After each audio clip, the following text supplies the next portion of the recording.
Hello guys, welcome back to my YouTube channel. ඔයා මගේ channel එකට අලුත් කෙනෙක් නම් මම රෝස්.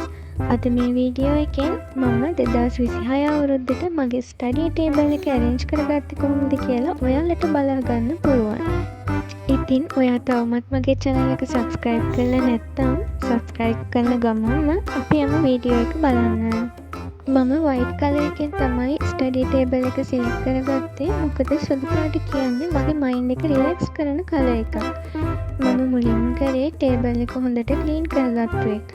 මගේ table එකට මම මේ පාර එකතු කරගන්නේ මට නිතරම ඕන කරන දේවල් ටික විතරයි. මුලින්ම මම මගේ colouring book එක, diaries ටික, monthly planner එක, gratitude journal එක තියාගන්නවා. ඊපස්සේ notebooks ටික arrange කරගන්නවා. දැන් මම මේ කරන්නේ ගෙදරදී හදාගත්තු box එකකට මගේ stationeries ටික arrange කරගන්න එක. දැන් මම තියන්නේ මගේ CEOs ටික මගේ small business එකේ. ඊපස්සේ මගේ colouring items ටික තියාගන්නවා. colour pencil ටිකත් මේ විදිහට මම තියාගන්නවා. මම මගේ table එකට සුවඳ ඉටිපන්දමක් තියන්න හිතුවා. මේක පත්තු කරන්න ඕනේ නැහැ. නිකනුත් හරිම සුවඳයි. mind එක relax වෙනවා. ඔයාලත් මේ වගේ ඉටිපන්දම් ගන්න තැනක් හොයනවා නම් මම page එකේ link එක description box එකේ දාලා තියන්නම්.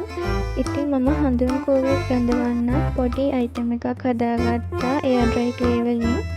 මම මෙන්න මේ දම් පාටයි සුදු පාටයි flowers ටිකට හරියම ආසයි. ඉතින් මම ඒකත් table එකෙන් තියාගත්තා. චුටි බව් පැටියකුත් තියාගත්තා. මෙන්න මේ රත්නමාලී යන්ත්‍රය සහ ගාථා රත්නේ කාඩ් එක හැම වෙලේම මගේ ළඟ තියෙන එකක්. මේ පොඩි කාලේ ක්ලාස් යනකොට හම්බෙච්ච කාඩ් එකක් මම ඒක තියාගෙන ඉන්නවා. මම ලස්සන කරගන්න කොළ වැලකුත් පැත්තකින් තියාගන්නවා.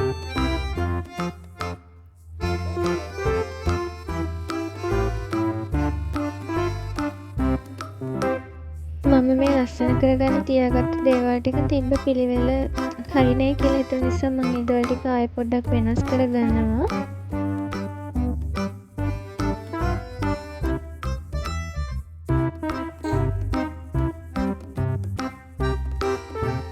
මම මට නිතරම ඕන වෙන A4 cut papers, crafting papers, tapes ටික, pencil case එක, mobile holders ටික එහෙම දාගන්නවා.